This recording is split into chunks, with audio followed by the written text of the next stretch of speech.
Buenas de nuevo. Os acordaréis que habíamos dejado este tema sobre la mediación en este punto, en una serie de cuestiones abiertas, en el debate entre si la traducción y la interpretación deben de ser consideradas parte de la mediación, en el sentido de parte de lo que debemos de trabajar en las clases de las escuelas oficiales de idiomas, ¿no? Habíamos acabado también, si recordáis, creo que con mi comentario, mi opinión sobre este tema, que es básicamente, por un lado, sí, la traducción y la interpretación son parte de un continuo con lo que son los procesos y las actividades de lengua mediadoras, pero su naturaleza, por el grado de complejidad y de intensidad que requieren las tareas de interpretación y de traducción, debería llevar, en mi opinión, de nuevo insistimos, a que tales actividades se excluyan de la enseñanza, de las clases estándar, de las clases convencionales de enseñanza de idiomas en las escuelas oficiales de idiomas para todos los niveles, incluyendo el más alto. Entonces, hoy vamos a continuar con la mediación en el Companion Volume. Introducimos esto brevemente en la sesión anterior. Recordáis que la mediación hacía su acto de presencia en el Marco Común Europeo de Referencia del año 2001, pero en el año 2018 salió un nuevo volumen acompañante destinado a completar, a complementar, a pulir algunos de los problemas, algunas de las aristas de las que hemos hablado cuando hemos hablado de la mediación en el Marco. Entonces vamos a explicar un poco cómo es la mediación en el Companion Volume, en el nuevo volumen que acaba de salir y que también, como os decía en el vídeo anterior, ya podéis, si deseáis tenerlo en formato físico, ya podéis comprarlo. Yo personalmente prefiero tener estas cosas en formato físico porque me concentro más leyéndolas. Entonces, hete aquí la definición de la mediación en el Companion Volume, que también hay que decirlo, dedica mucho mayor espacio a la mediación, aparte de rúbricas, como comentaremos en breve, a la mediación. Leamos. En la mediación, el usuario, aprendiz, actúa como un agente social que tiende puentes y ayuda a construir y transmitir significados, a veces dentro de una misma lengua, a veces de una lengua a otra, mediación interlingüística. El foco está en el papel del lenguaje en procesos como los de crear el espacio y las condiciones para comunicar y o aprender. Colaborar para construir significados nuevos. Animar a otros a construir o entender nuevos significados y transmitir información nueva con un formato adecuado.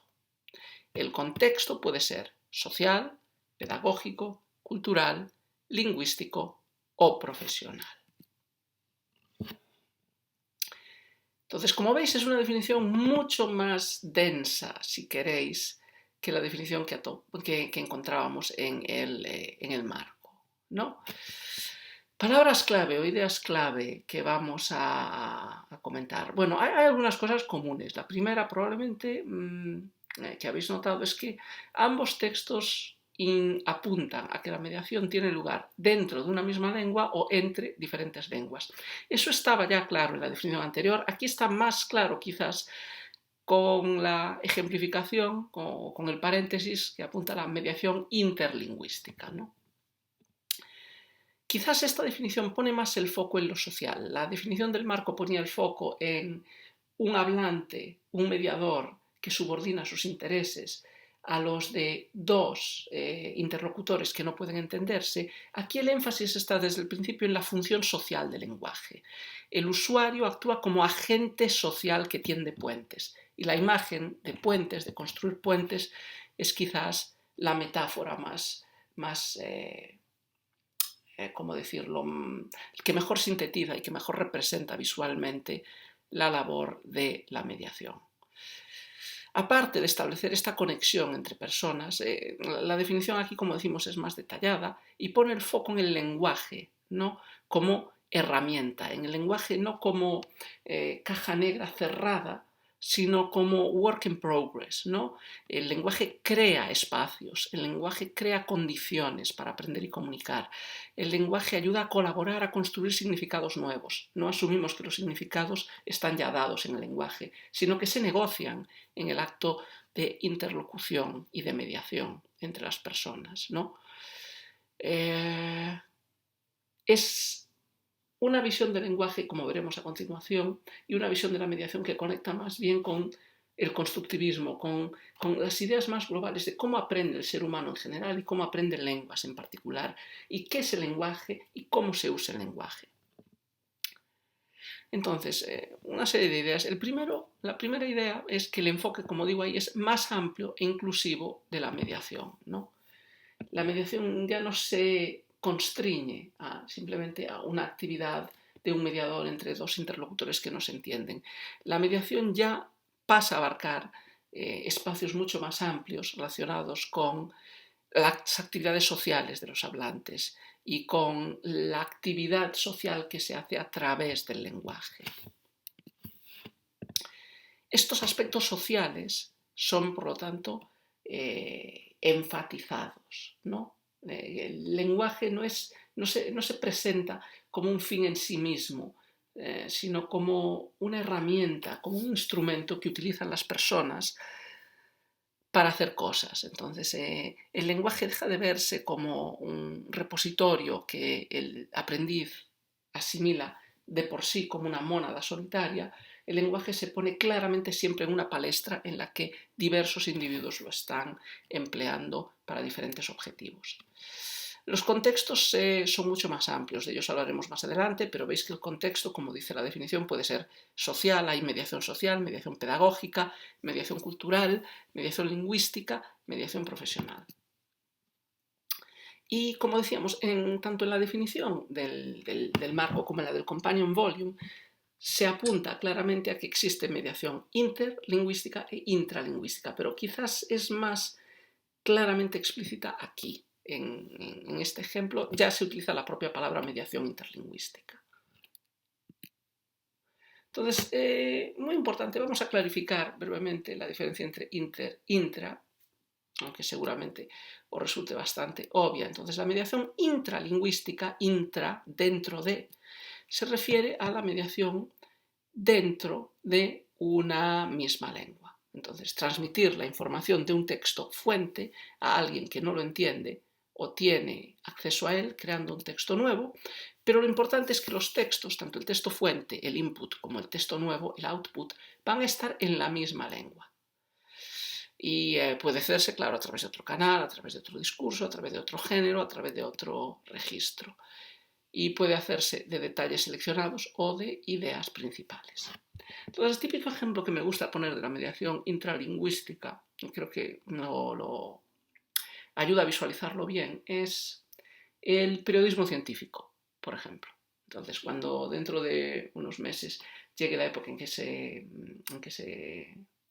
conceden los premios Nobel, por ejemplo los de física o de medicina, habrá una ceremonia en Estocolmo y habrá una emisión de documentos explicando por qué se le ha dado el premio Nobel pues, a tal físico o a tal químico o a tal médico. Ahora, como es evidente para una persona que no sea un físico, tales definiciones y tales descripciones de los motivos por los que se le ha dado el Nobel a un científico pueden ser totalmente incomprensibles, ¿no?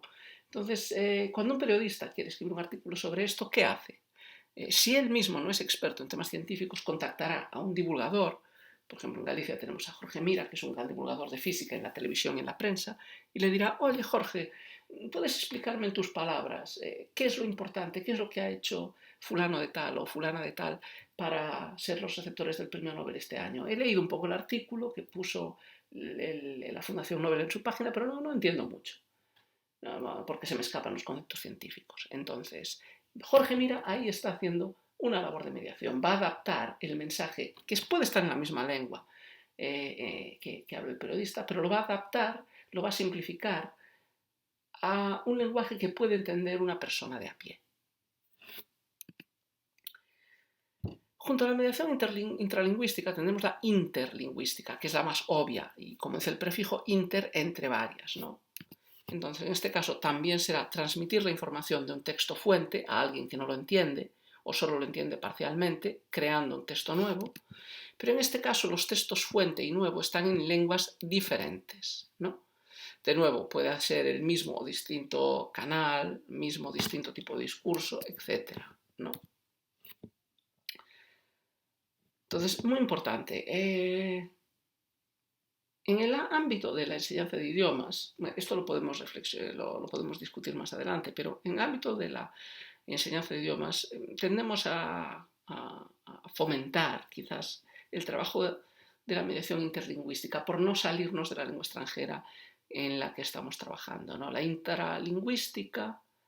Perdón, quería decir lo contrario de lo que acabo de decir. Quiero decir, en nuestras clases de idiomas normalmente lo que tendemos a enfatizar, bueno, no trabajábamos la mediación con anterioridad, pero normalmente siempre trabajamos con textos dentro de la misma lengua, que es la lengua que estamos aprendiendo, la lengua extranjera. Y hay la percepción de que trabajar con distintas lenguas, que sería la mediación interlingüística, no es adecuado o genera problemas en las clases de escuelas oficiales de idiomas, ¿no? Pero de eso hablaremos más adelante. En todo caso, ambas son mediaciones posibles en el uso de las lenguas y ambas son mediaciones posibles que se pueden emplear en las clases de idiomas. Entonces, aquí habría unas preguntas precisamente sobre lo que acabamos de comentar.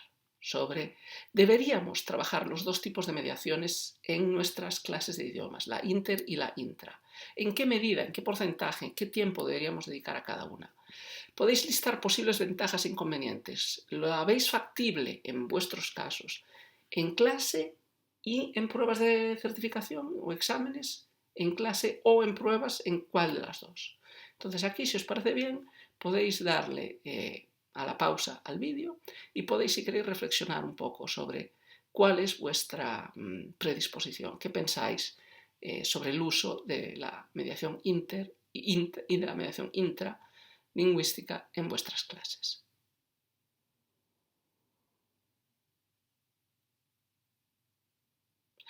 Bien, no vamos a reflexionar sobre esto ahora, solo voy a decir que en parte, bueno, esta pregunta es parte estas preguntas son parte de la presentación que se hizo el año pasado.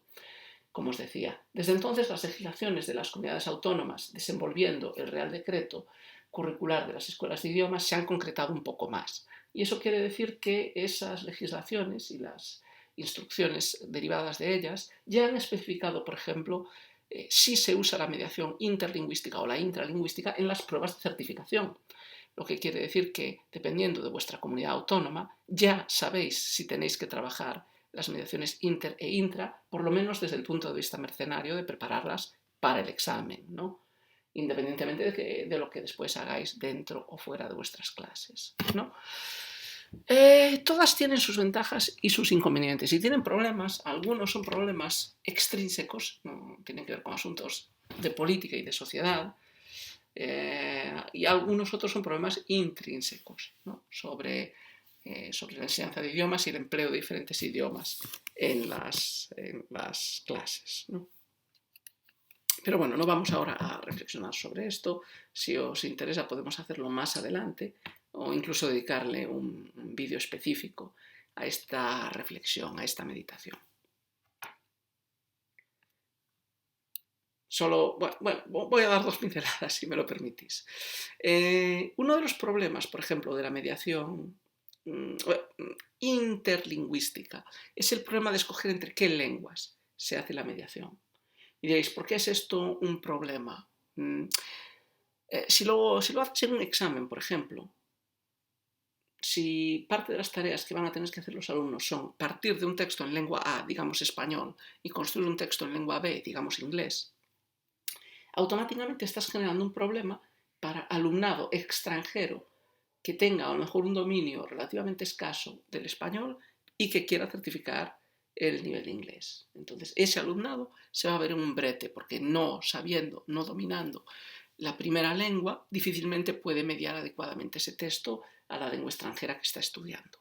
Después hay otros problemas que son dentro de las propias comunidades autónomas, como sabéis, hay comunidades que tienen lengua propia, lo que genera una problemática, una casuística compleja en el caso de querer emplearse mediación interlingüística en los exámenes. ¿En qué lengua debe estar el texto A? ¿En español? ¿En la lengua autonómica si es cooficial? ¿En ambos? Con el consiguiente aumento de trabajo y de traducción, etcétera. Como veremos cuando comentemos más adelante lo que han hecho las comunidades, me parece significativo que las comunidades con lengua propia todas han evitado emplear la mediación interlingüística, por lo menos en sus pruebas de certificación. Otros problemas sobre los que podemos reflexionaremos más adelante. Hay un prejuicio hacia el empleo de mediación, bueno, hacia el empleo de cualquier presencia de la lengua A en la clase de lengua B. Y eso llevaría también a un prejuicio o una oposición hacia el empleo de mediación interlingüística dentro de la clase, por el temor al abuso en el uso de la lengua A que distraiga de la lengua B, o incluso ya por consideraciones de autoestima y de estatus y de autoapreciación del profesorado de las escuelas de idiomas, que puede tener o puede compartir los complejos del público sobre la enseñanza de idiomas en España. El prejuicio más habitual es que los profesores españoles de lenguas extranjeras no saben las lenguas extranjeras lo suficientemente bien. Utilizar la lengua A parece indicar o parece apuntar para algunos a una confirmación de este prejuicio. En todo caso, como os digo, esto lo podemos debatir más adelante si queréis. Entonces, pasamos al Companion Volume, o continuamos con el Companion Volume. Hemos visto la definición. Vamos a desmenuzar parte de la chicha que contiene la definición de la mediación en el Companion Volume y vamos a ver algunas de las ideas implícitas, ¿no?, que están detrás de las nuevas definiciones, reflexiones y tablas sobre la mediación en el Companion Volume. Este cuadrito que veis aquí, que es bastante confuso porque uno no acaba de entender qué significa la emisión de una flecha, etc. Este cuadro iba a ser incluido en el marco. Al final, por varios motivos que no vienen al caso, los redactores del marco lo excluyeron, igual que redujeron la presencia de la mediación en el marco, pero sí está en el Companion Volume. Y es interesante, ¿no? Una de las ideas clave del Companion Volume es una implícita, o muchas veces no implícita, sino explícita actitud contraria hacia el modelo de enseñanza de lenguas centrado en destrezas. Entonces, en escuelas de idiomas estamos muy acostumbrados a este modo. Nuestros exámenes se organizan a través de las 4 destrezas. Es el método comunicativo, articulado a través del trabajo en 4 ámbitos, 4 destrezas comunicativas, que son la expresión, vamos a comentarlos ahora en detalle, pero en las escuelas de idiomas, expresión oral y escrita y comprensión oral y escrita, ¿no? Todos son los 4 exámenes que tenemos, si queréis, en escuelas oficiales de idiomas. Y las destrezas son comprensión oral, comprensión escrita, expresión oral, expresión escrita, las 4 destrezas. Entonces, el marco no se rige realmente por destrezas, es decir, si leéis el marco con detalle, realmente no se clasifica, no se divide en 4 destrezas. Y el Companion Volume lo deja claro. El Companion Volume habla de 4, pero de 4 actividades de lengua, no destrezas. Esas actividades de lengua son las que os aparecen en el recuadro. Por un lado tenemos la comprensión, en el cuadro se llama la recepción. Por otro lado tenemos la expresión, que es lo que el cuadro llama producción. Por otro lado tenemos la interacción o coproducción. Y por otro lado tenemos la mediación. Entonces, comentándolas muy brevemente. Entonces, la recepción es bastante transparente, ¿no? Entonces, la recepción es la actividad de lengua en la que uno recibe un texto oral o escrito, intenta comprenderlo. La recepción tiene un elemento, diríamos, de pasividad, en el sentido de que el receptor no está creando un texto nuevo, simplemente está descifrando, descodificando un texto que se le da en esa lengua. Es decir, tiene que desarrollar un rol activo en el desciframiento, pero no está creando un texto, ¿no? Y la recepción en nuestras escuelas de idiomas normalmente la hemos dividido en 2 exámenes y en 2 destrezas. En recepción oral, recepción escrita, o sea, leer varios textos y comprenderlos, y escuchar varios textos orales y comprenderlos. La producción ya implica una actitud más activa por parte del hablante. Igual que la recepción, la producción puede hacerse de un modo solitario. Uno puede escribir una carta por sí solo, uno puede grabar un mensaje, un vídeo, como estoy haciendo yo ahora para vosotros, ¿no? Y en ese sentido la producción es un poco más activa, pero es muy parecida a la recepción. Y en nuestro caso también tenemos los otros dos exámenes de las escuelas oficiales de idiomas que se ocupan de la producción, que son la producción oral, hablar, y la producción escrita, escribir. Aunque en nuestro caso, por lo menos en el caso gallego, y creo que en el resto de España es igual, hemos incorporado la interacción, que es el siguiente modo de lengua, porque hacemos dos tareas de producción, una de producción pura, diríamos, y una de producción interactiva. Entonces, la interacción suma, por eso las dos flechas salen en el cuadro de la recepción y de la producción hacia la interacción. La interacción es una actividad de lengua que suma. La interacción sí requiere un contacto vis a vis entre por lo menos dos personas, ¿no? No tiene por qué ser necesariamente un contacto presencial, pero sí requiere una dinámica en la que los roles de productor y receptor se van alternando mientras se va generando un texto que no es individual, sino colectivo, una conversación escrita o hablada, ¿no? La interacción suma la recepción y la producción, pero es más que la suma de las partes, crea realmente un ámbito nuevo. Y como digo, esta también la hemos evaluado tradicionalmente a través de la segunda prueba en la producción normalmente, que era una interacción imaginada. En el caso de la interacción escrita nuestra, pues era la respuesta a una carta o a un texto. En el caso de interacción oral, eran los dos estudiantes dialogando sobre un tema sobre el que se les daban unas pautas. La mediación es lo que no teníamos hasta ahora. La mediación es, diríamos, la piedra clave, la bóveda que corona esta pirámide de actividades de lengua, porque la mediación las engloba todas. Si la interacción ya englobaba recepción y producción, la mediación englobará recepción, producción y también interacción. Lo que me extraña en este cuadro es que no haya una flecha saliendo de la interacción hacia la mediación, ¿no? Entonces, la mediación, esto da para una cuestión ya más filosófica, elaborando perspectivas ideales sobre cómo deberían ser los exámenes en las escuelas oficiales de idiomas. Una visión podría ser que, en vez de hacer compartimentos estancos para la recepción, para la producción, para la interacción y para la mediación, se podrían diseñar tareas complementarias en las que tareas de recepción y producción construyen o van sumando, constituyéndose como ladrillos para la siguiente tarea de interacción, que a su vez con las dos anteriores suma para una última tarea de mediación, ¿no? Pero bueno, volviendo al tema de las destrezas, ¿es comunicativo? Esta es una pregunta que se plantea indirecta o no indirectamente el Companion Volume. ¿Es comunicativo el enfoque de las 4 destrezas que tradicionalmente empleamos en escuelas de idiomas y consideramos el sumum del método comunicativo? La respuesta del Companion Volume es que más bien no, ¿no? Aquí tenemos una opción: internalizar conocimiento del código a través de las 4 destrezas o buscar una mayor correspondencia entre el comportamiento del aprendiz y del usuario de lengua. Entonces, cuando pensamos en el enfoque comunicativo, estamos pensando en que nuestros alumnos, como aprendices de idiomas, tienen que saber hacer cosas con las palabras, ¿no? Como decía el famoso libro, Making Things with Words.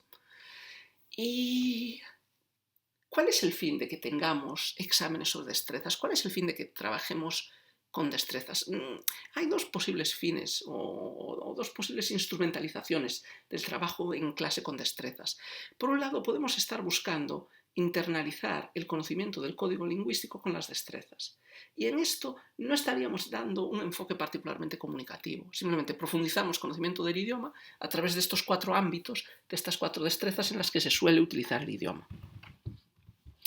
Si realmente queremos enfocar el aspecto comunicativo, lo que nos debería incitar, lo que nos debería generar el trabajo con destrezas es buscar una correspondencia entre cómo habla o cómo intenta usar la lengua un estudiante y cómo habla, cómo usa una lengua un hablante, un usuario de la lengua extranjera en sus contextos en los que la usa.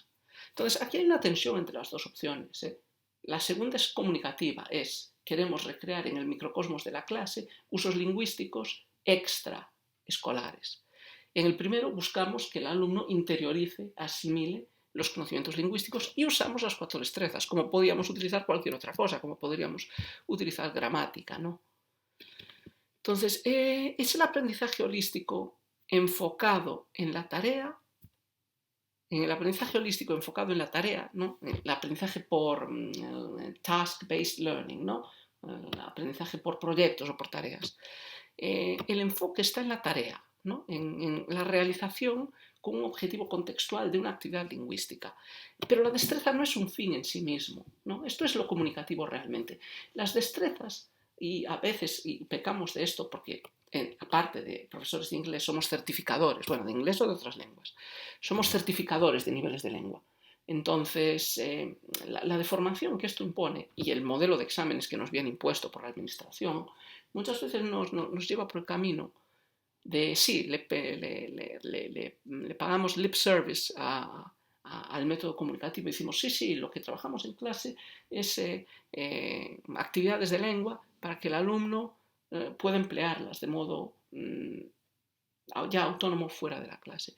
Pero muchas veces estamos teaching to the test, estamos, sí, enseñando, haciendo esas actividades para que empleen la lengua, pero muchas veces hacemos actividades que están simplemente pensadas para los exámenes. Cuando, por ejemplo, hacemos tareas de comprensión oral del formato de las que se van a presentar en los exámenes, ahí no estamos haciendo una actividad con una destreza, con un fin extraescolar fuera de la clase. Estamos haciendo una actividad estrictamente para superar una tarea de examen.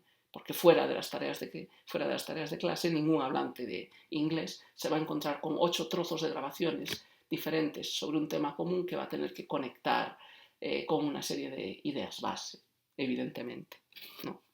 Entonces tenemos que tener cuidado, tenemos una dialéctica de la que no podemos escapar, y es que, como digo, somos profesores de idiomas y certificadores de idiomas, y el modelo de examen y de certificación nos viene dado por la administración, nos guste o no nos guste. Pero tenemos que ser conscientes de que ese modelo distorsiona la aplicación de metodología comunicativa en el aula, de que nos distrae de realmente poner el foco en preparar a nuestros alumnos para hacer actividades de lengua dentro del aula, que después va a replicar autónomamente fuera del aula y nos lleva simplemente pues, a prepararnos para superar exámenes.